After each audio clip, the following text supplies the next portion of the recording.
Vous venez de l'entendre, Varsovie vient d'annoncer donc la construction d'un mur à cet endroit, à la frontière avec la Biélorussie, pour protéger son territoire. On rejoint Paul Germain en direct à Bruxelles. Paul, comment cette annonce est-elle perçue par les Européens ?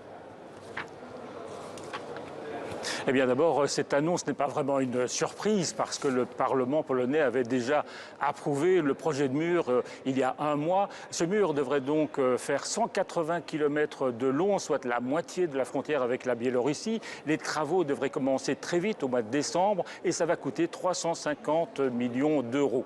Alors, le gouvernement polonais a déclaré que cette construction était stratégique pour la sécurité de la Pologne, mais aussi pour la sécurité de l'Union européenne. Qui va payer ?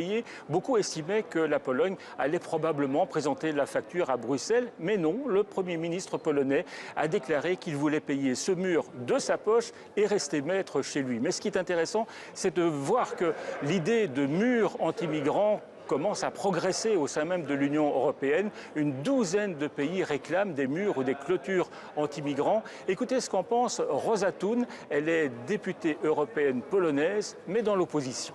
C'est une frontière européenne aussi. On avait déjà des murs en Europe et ça n'a pas apporté de bonnes solutions. Si on commence à construire les murs, finalement, on ne sait jamais si on est de bon ou de mauvais côté. Les autres peuvent construire aussi et finalement, on est derrière ou devant le mur. Il ne faut pas diviser l'Europe par mur. Ce n'est pas une solution du XXIe siècle. Nous avons des solutions aujourd'hui qui sont vraiment plus efficaces et plus humaines. C'est quoi les bonnes solutions ? Nous avons des technologies qui peuvent servir très bien, mais aussi nous avons la politique et la diplomatie. Il faut bien mettre des sanctions contre Loukachenko, qu'il arrête de traiter ces gens qu'il amène à Minsk, qu'il arrête de les traiter comme munitions contre l'Union européenne.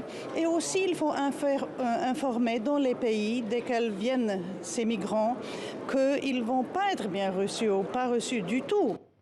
Merci Paul Germain pour ce point sur la situation de tension entre la Biélorussie et l'Union européenne. Merci d'avoir été avec nous.